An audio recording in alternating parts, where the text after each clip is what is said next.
There we go. How are you? What's Good. going on here with this? Let me get into this. I got it. All right, here we go. How are you, Gary? I'm just enjoying life here in Colorado, Barry. I know how much you love nature, and there's deer running around, and This what ring around? deer, Deer? deer. DEER, and Well, sand. they're like antelopes, right? Yeah. uh, Where they they each, they they each play have together. four. They each have four legs.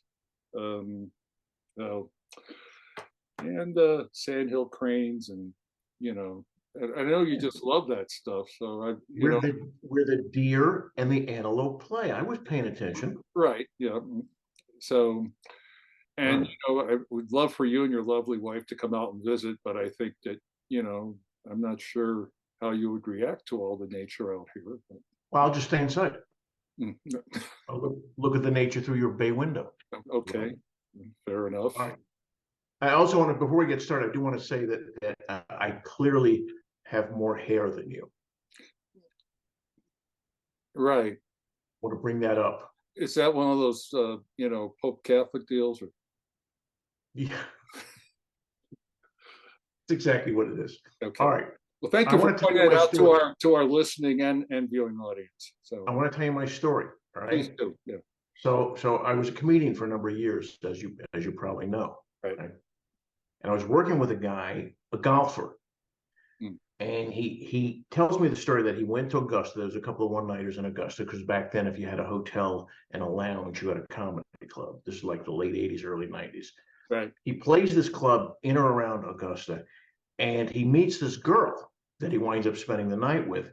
And in the morning, he tells her how much he's always wanted to play Augusta. And she goes, "Oh, well, that's no problem." He goes, "No, that's a big problem." She goes, "It's no problem. It's no problem. My grandpa is on the board or something. And if you want to play at Augusta, we'll come over for dinner this weekend. You'll meet him and he'll set it up for you." So all week long, the guy just could not any more excited. He's going to play Augusta, going to play Augusta. Eating dinner Sunday and a long table, just the way he expected it to be. She invites him to meet Grandpa. Grandpa's sitting at the edge of the table, got the glasses down, and she says, "Grandpa, this is my friend, and he wants to play Augusta." And he looks at him and he goes, "Oh yeah, she told me about you. You're the clown." He said, "Well, I'm the comedian, not really the clown. I'm a comedian." He said, "Oh, okay, comedian, clown." So later on, the girl said to him, "So did you work it out with him? Are you going to play Augusta?" And he said, "Look, sweetheart, they don't allow clowns to play Augusta." And I knew right then when I met Grandpa, this was not going to happen. Mm. And I thought, there you go. There's the stuffy Augusta, not letting a comedian, a clown play. What do you have to say for yourself? Uh, you know, uh, by the way, your hair looks great.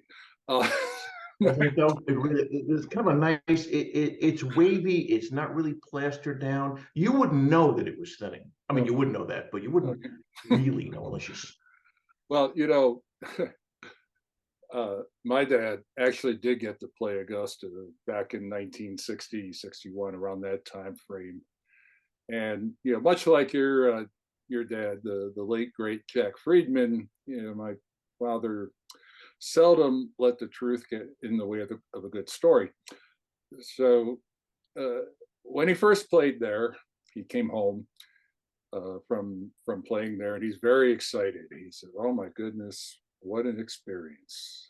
You know, the most amazing piece of land I've ever seen. The course was fantastic." And I was told that President Eisenhower was on site that day playing, and that's perfectly plausible because Ike was a member there. He played a lot of golf. In fact,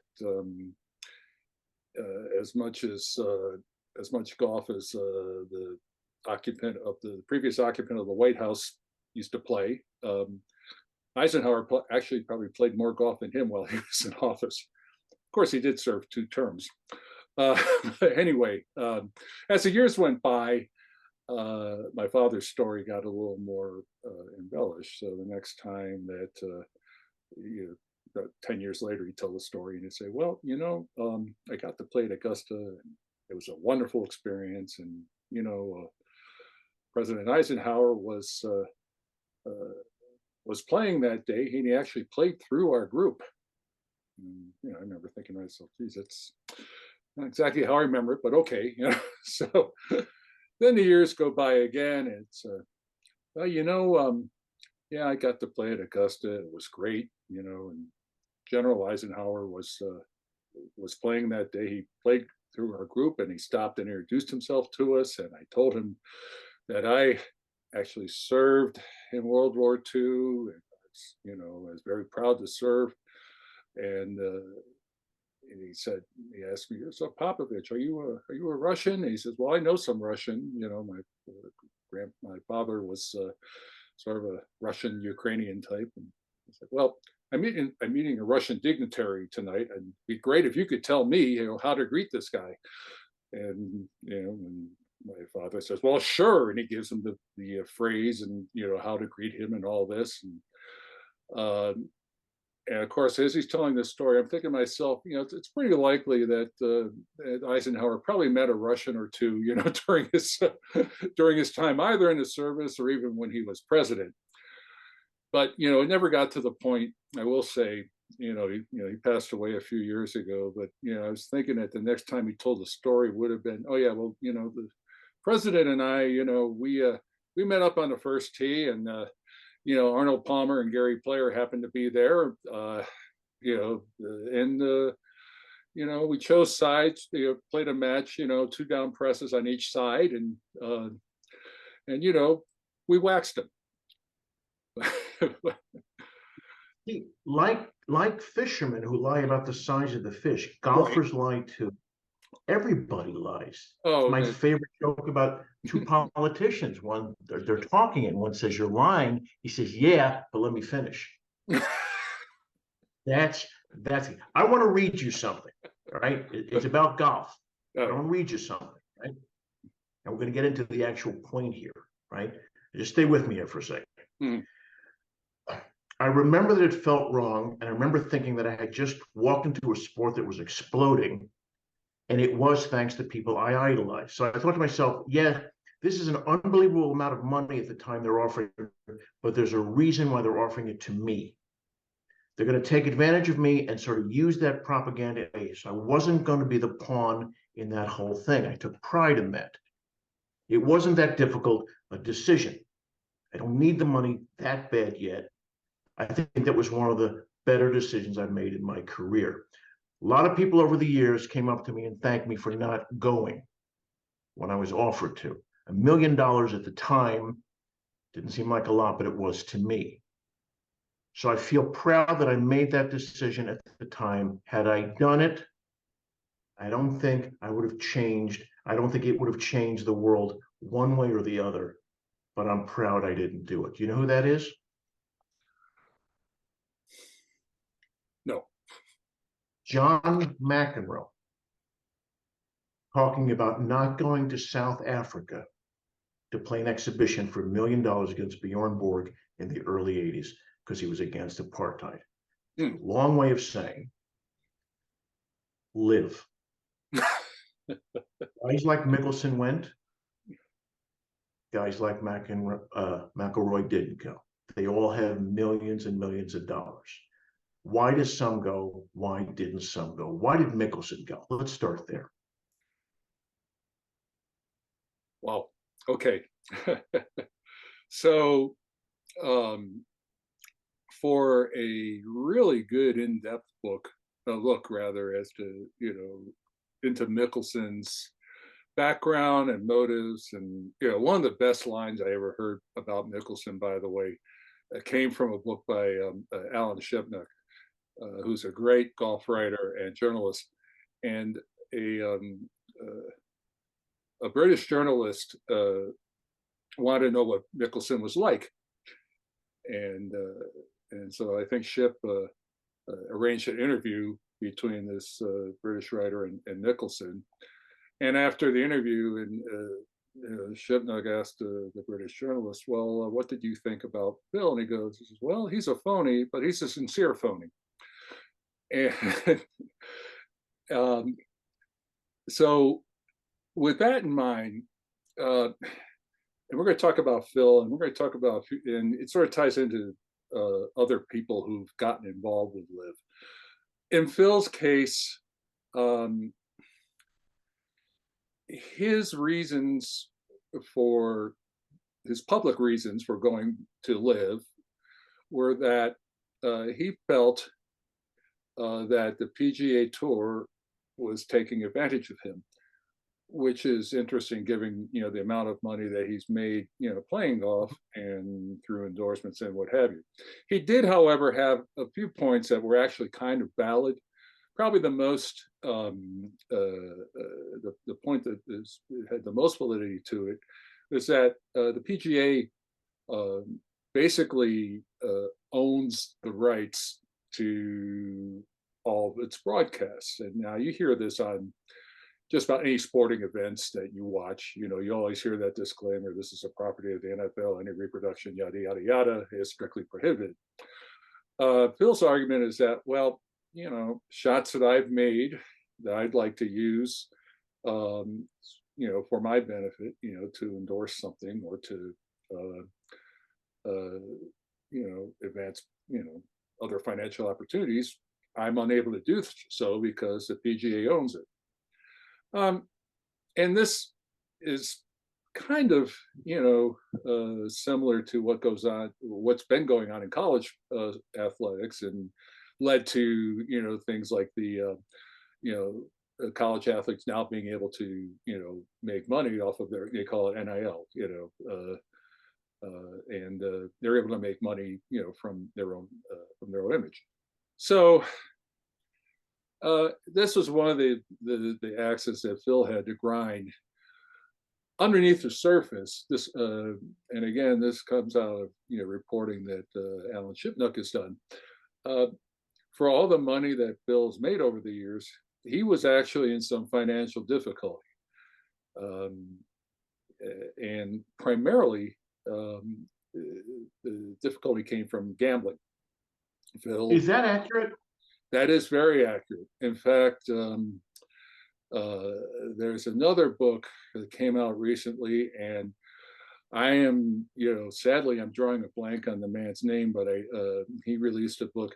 His book was primarily about gambling in general, but there is a chapter devoted with Phil. He and Phil had a partnership, actually, in placing bets,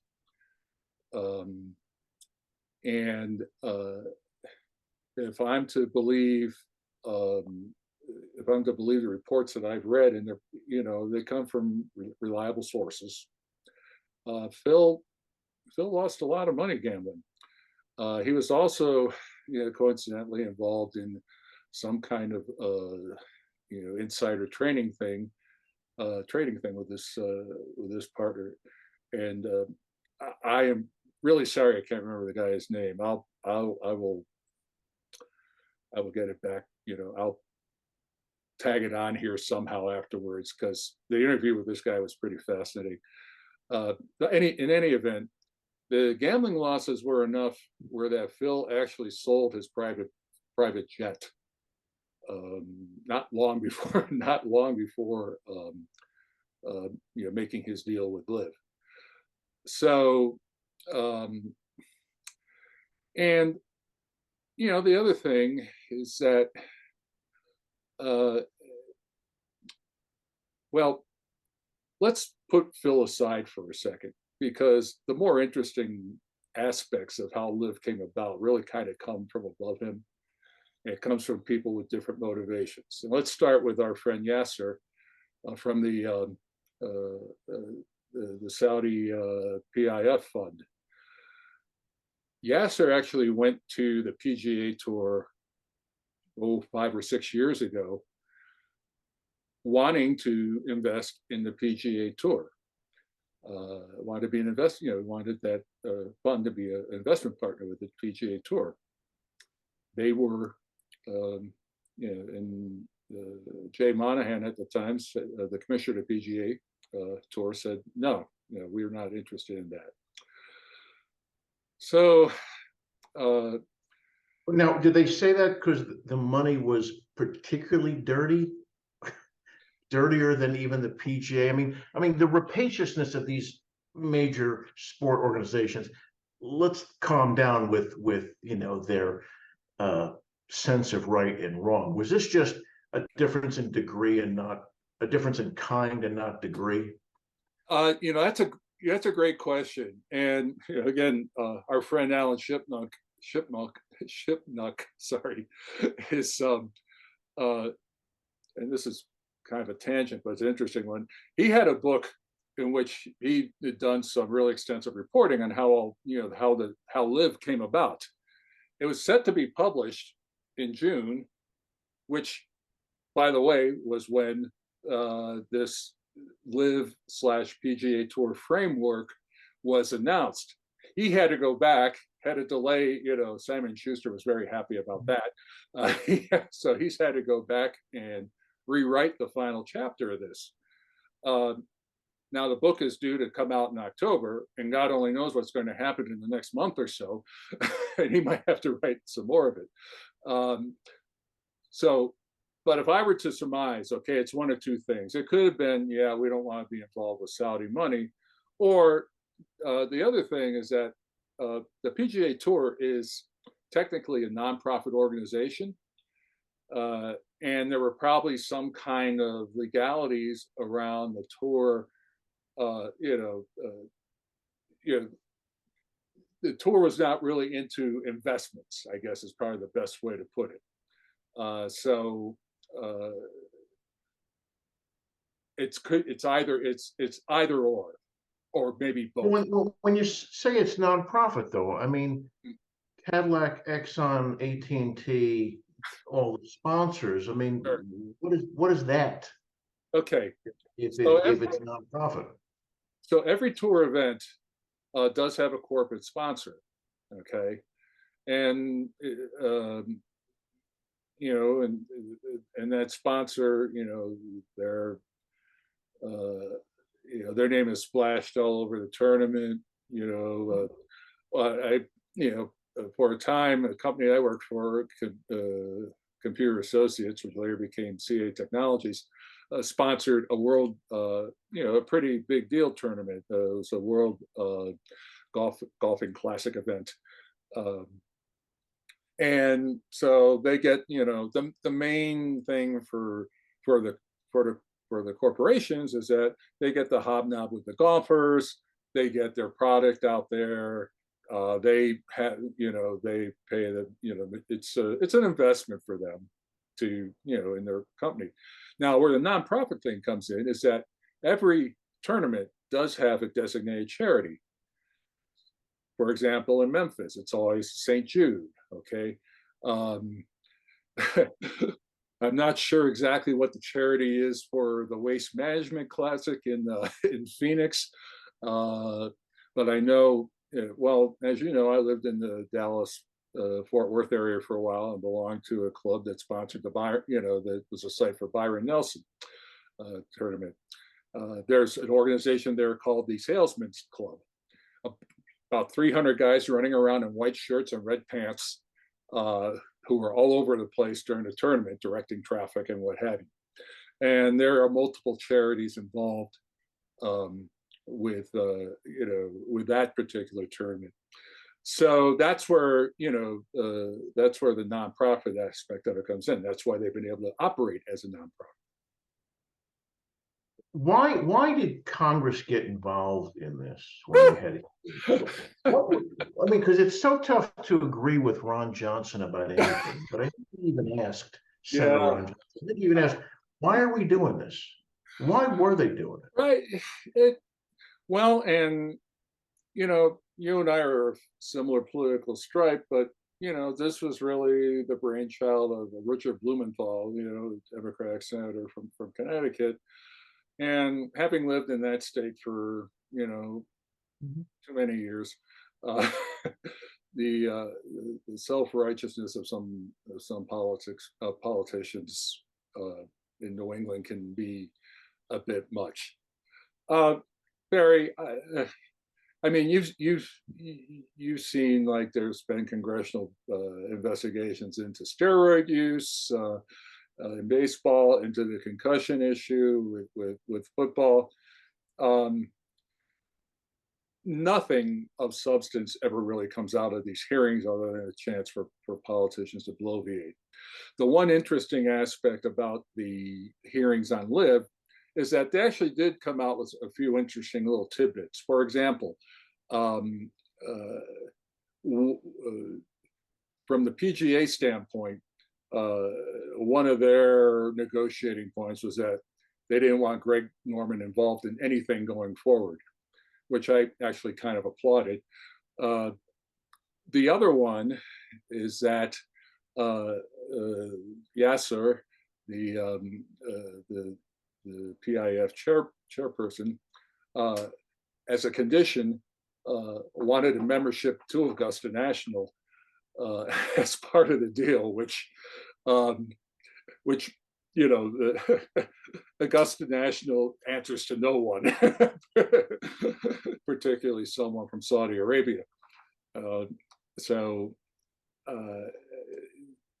the other thing that was interesting too is that part of the framework agreement between Live and PGA when this whole thing came about was that they promised not to raid each other's, players, until everything got resolved and, there was a clear picture of how things are going to operate going forward.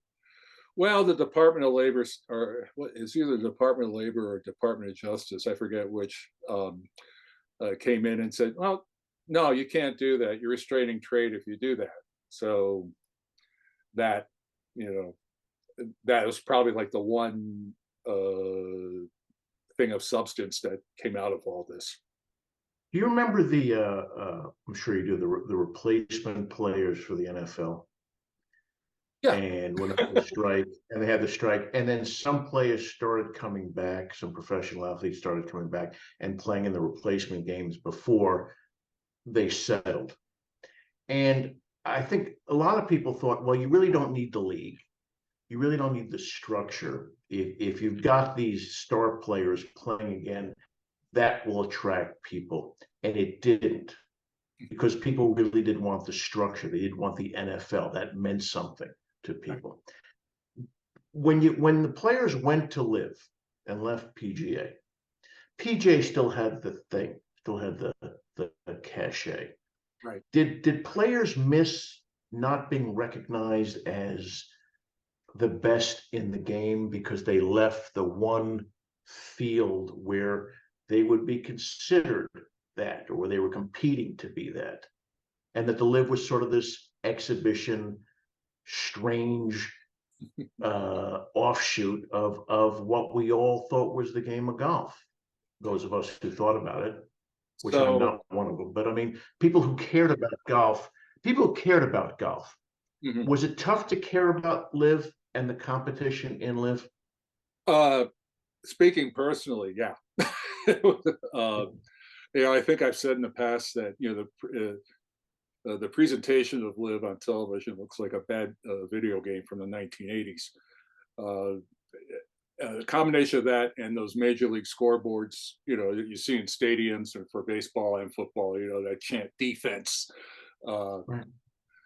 But that kind of leads into motivation for guys going to that tour. And there was Netflix had I thought some interesting insights into some of the guys who decided to go to Live. We talked about Nicholson, and of the people who went to Live, you had a guy like an Ian Poulter. Ian Poulter, was a well-known player on the European tour who also played in a lot of PGA events, and most Americans knew him as that pain in the ass who always won his matches in the Ryder Cup every 2 years. But Poulter, in his late 40s, his game was starting to go away.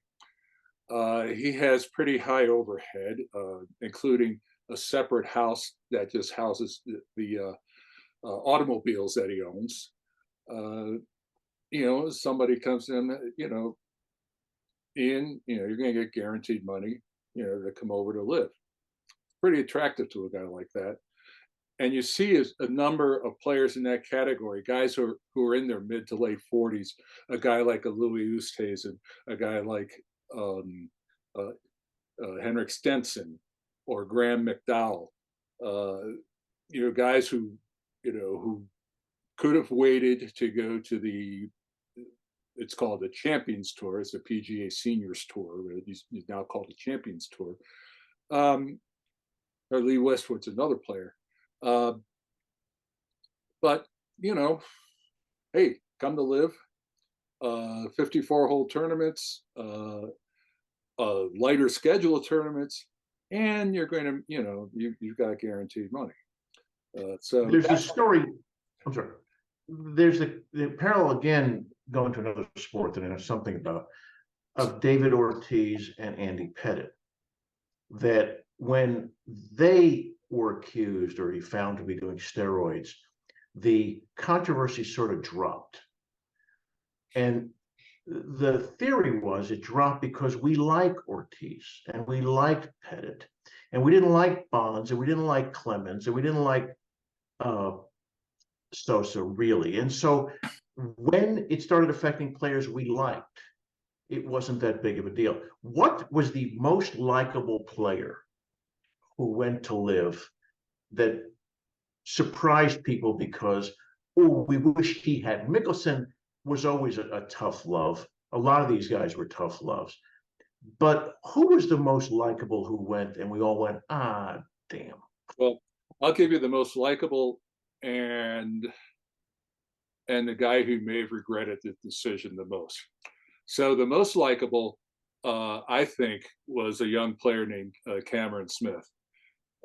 Cameron Smith, that season, and he was he's a young man from Australia, and I have a particular interest in him because I actually know his caddy, Sammy Penfold, and I rooted hard for Cam, and that season he had really come into his own. He had won the Players Championship, which is sort of the unofficial fifth major, and then he also won the Open Championship at St. Andrews, and he did it in really spectacular fashion. He came from behind in the last round, put on a putting exhibition like nobody had ever seen, made some really nervy plays, and but also right around that time were rumors that he was going to go to live. Now, again, is speculation on my part, but because he's Australian, Greg Norman, I laughingly say this, the CEO of Live, my guess is that he told Cam, look, we're going to put together this team of Australian golfers and Live, and we're going to rule the world and do it for Waltzing Matilda, or whatever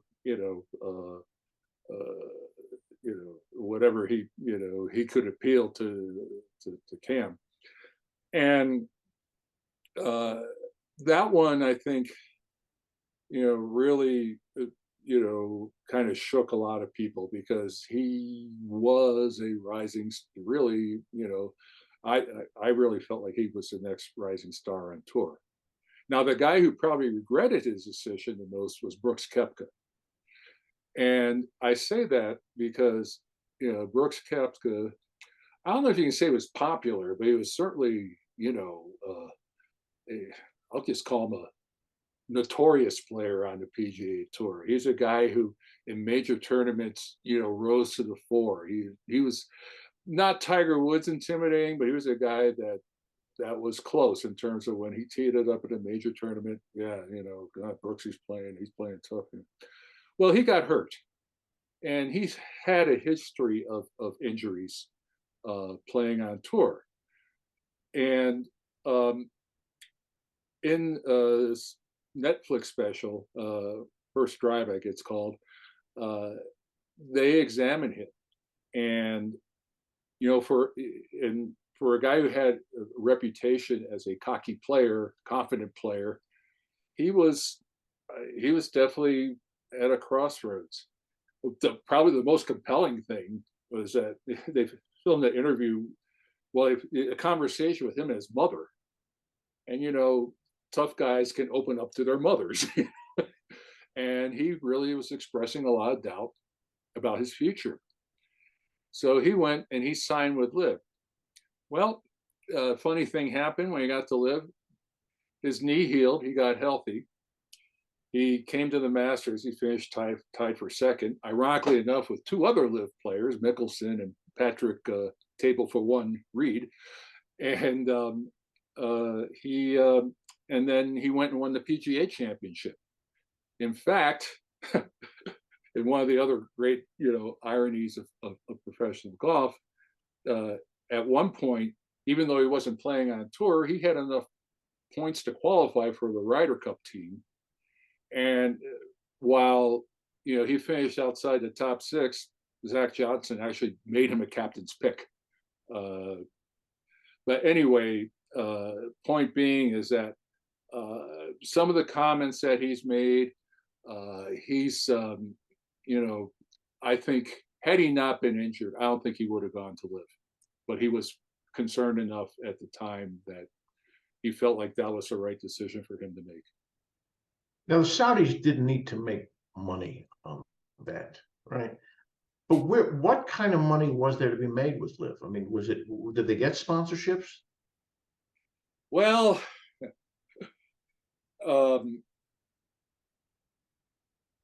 nothing, nothing of any substance.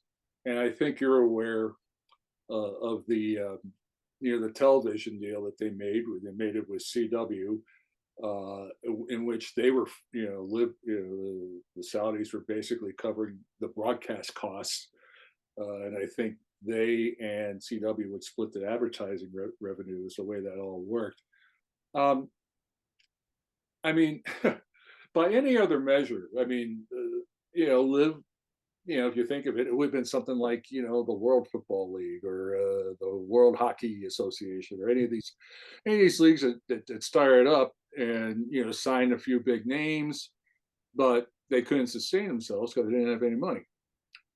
Now, Saudis, certainly had enough money to try to sustain Liv, but what I think is that they also saw that it was being regarded as something of a joke, that Norman was not an effective CEO.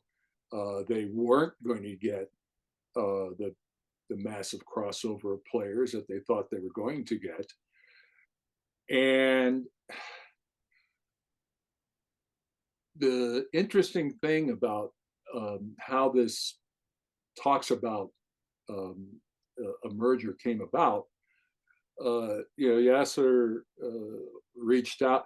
He actually reached out, and Monahan sent one of his guys. I think it was Jimmy Dunn, who's one of his right hand men, to meet with the PIF people. And the first thing that Yasser said to Jimmy Dunn was that we're prepared to drop all litigation, because there were massive lawsuits that were being filed back and forth between the two groups.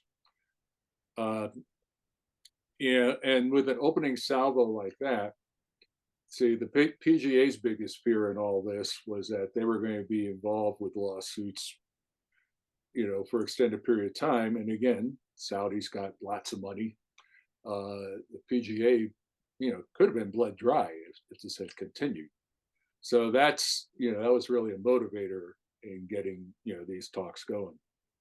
What do you think is the one thing that Liv did wrong? Do they not understand the game, the connection to the game, the connection to the players, or is it just not enough to go around? Or is it that business of the NFL is the NFL and everybody else who plays football is everybody else who plays football, like the USFL, I mean, and all the others?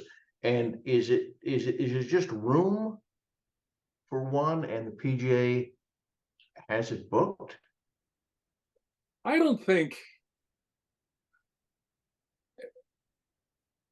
I'm not sure it's fair to say that that Liv made a mistake because, um, for one thing, they did make the PGA uh, do some things that guys like Mickelson allegedly want, like for example, bigger purses, uh, more tournaments that feature you know the top half of the PGA Tour talent rather than the 125 plus that play on tour.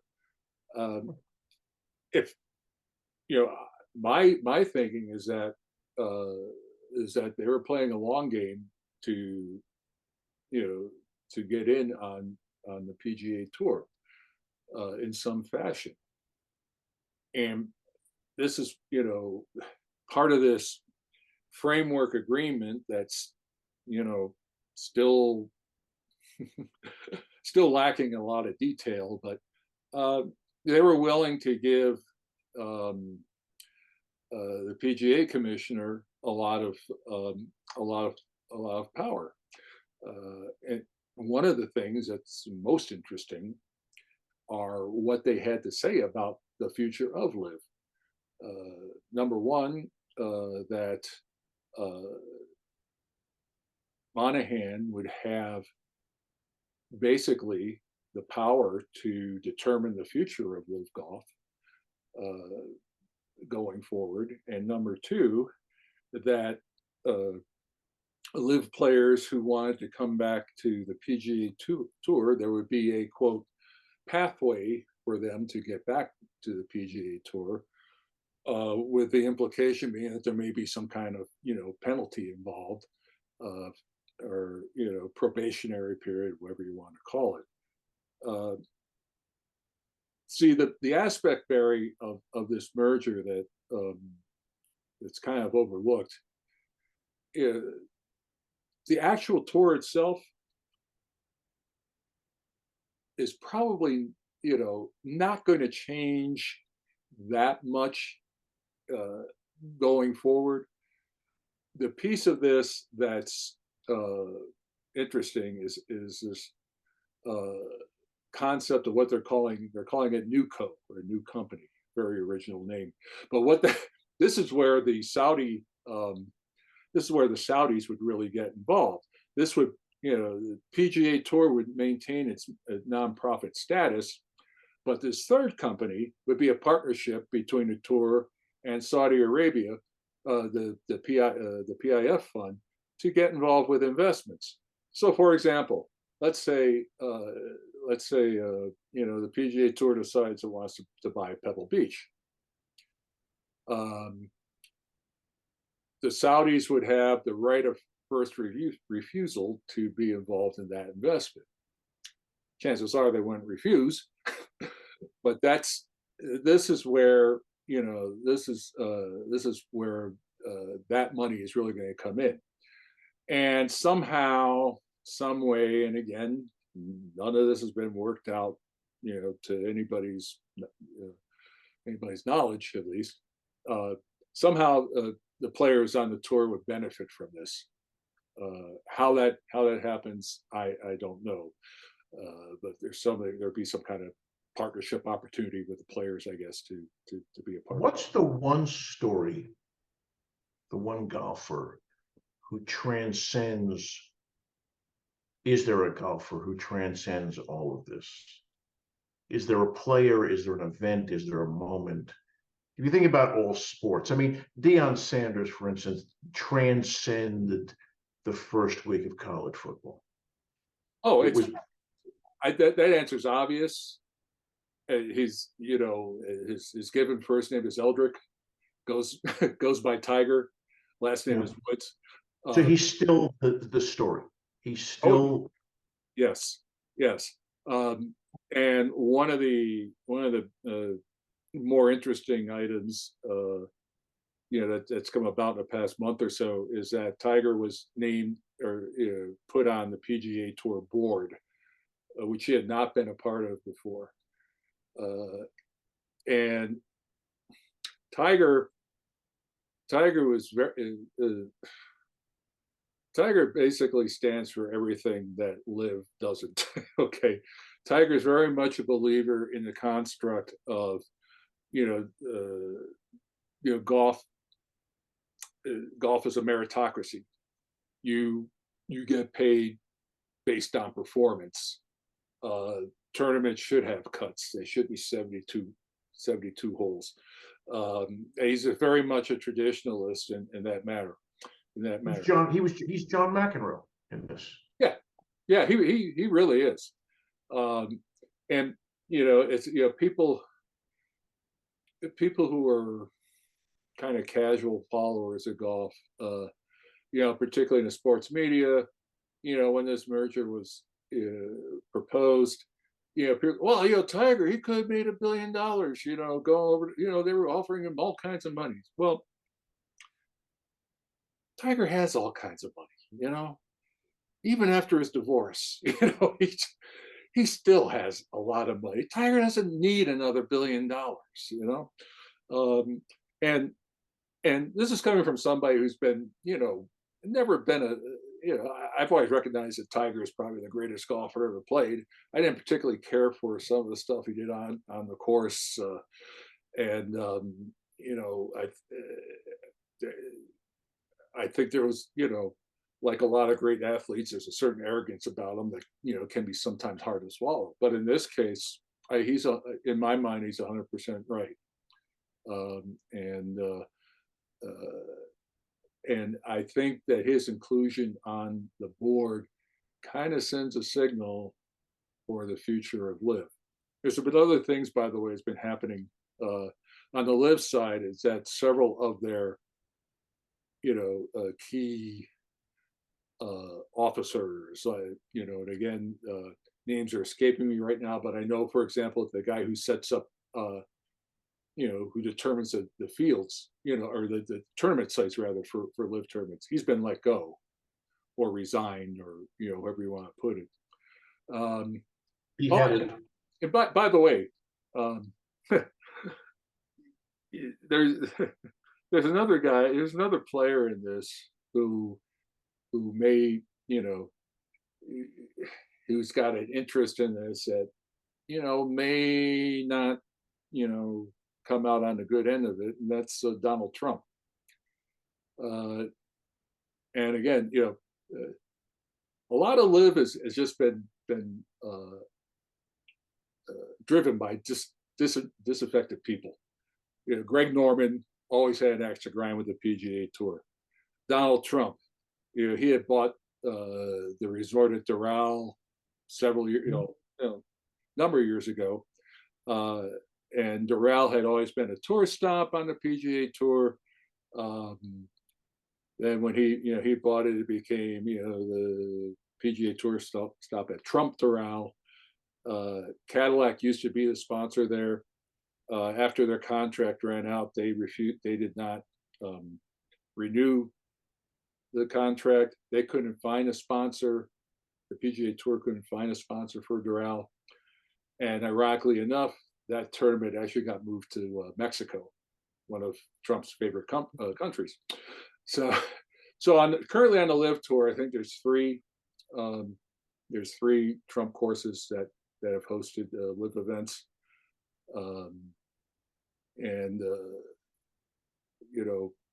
If Liv goes away, so do those tournament sites, which, if nothing else, is a blow to his ego. Yeah. Well, we are about out of time, but I do want to point out that you're drinking wine and I'm drinking Diet Cherry Coke. Well, no, Barry, I'm not drinking wine. And by the way, this leads us to, a little segment we're going to call "What's in Gary's Office." Oh, that's not wine. You're drinking hard liquor. This Man. Barry, I'm a lover of single malt Scotch. This one is called Old Pulteney.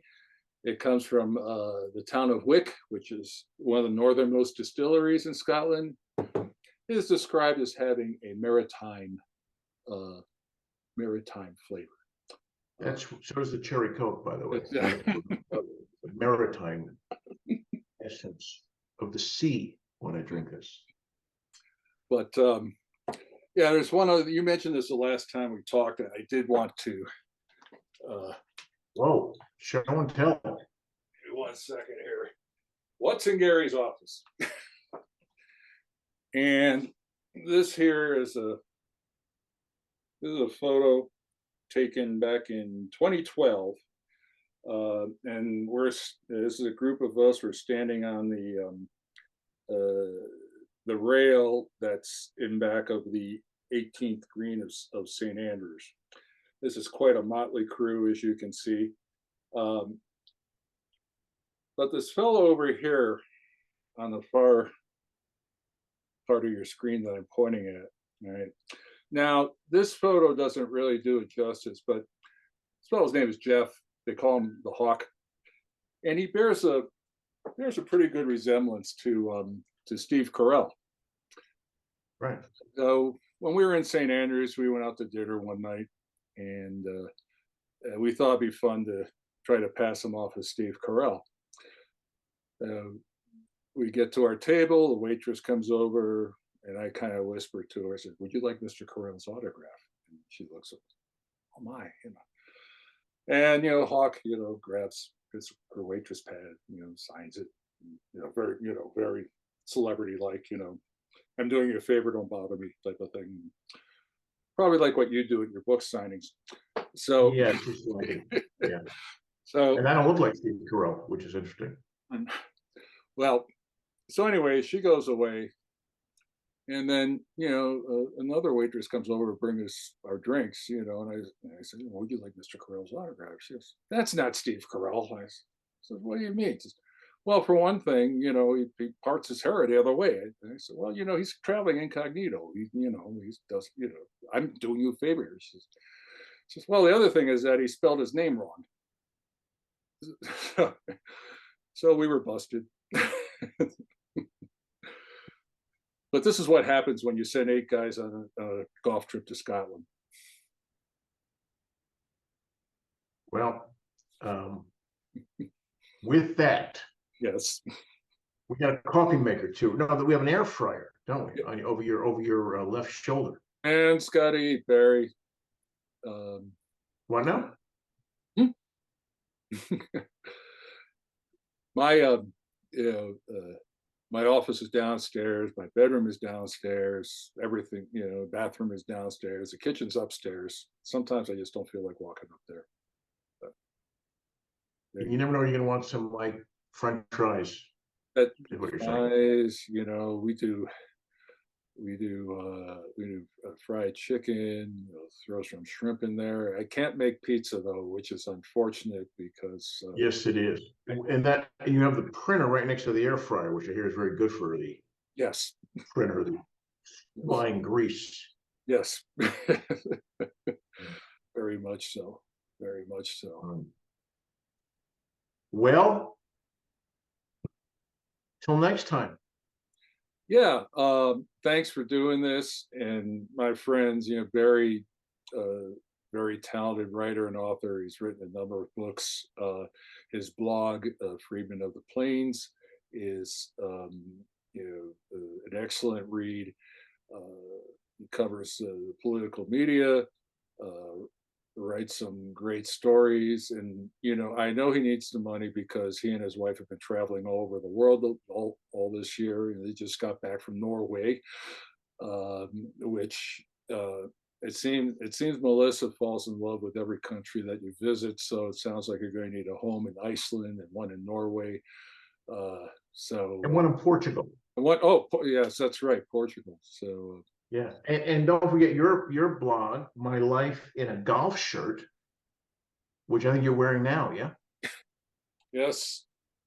Yes. No logo shirt today. I'll have to remedy that next time we talk. But yeah, that's what can I say? I love the game. I've been playing it for years. These days, not particularly well, but I still love to go out and play. And I and try. If you're going to bring your criticism to the game, bring your A game because Gary will swat it away. Don't don't give him just that rich guy kind of Uh, thing. well, You you bring know, your A. one of the reasons why uh, I started the blog and why I enjoy reading it is, I think said this in my intro, is that I want to share my love of the game without, bowing at the altar of its alleged heroes. Uh, Right. there's, I've met a lot of great people playing golf. I've got to visit a lot of wonderful places. I've experienced the highs and lows of the game. Uh, I've been on both sides of the counter in the pro shop. I just, I love everything about it. So, thank you for your recommendation. And See you next time, whenever that is. yes, sir.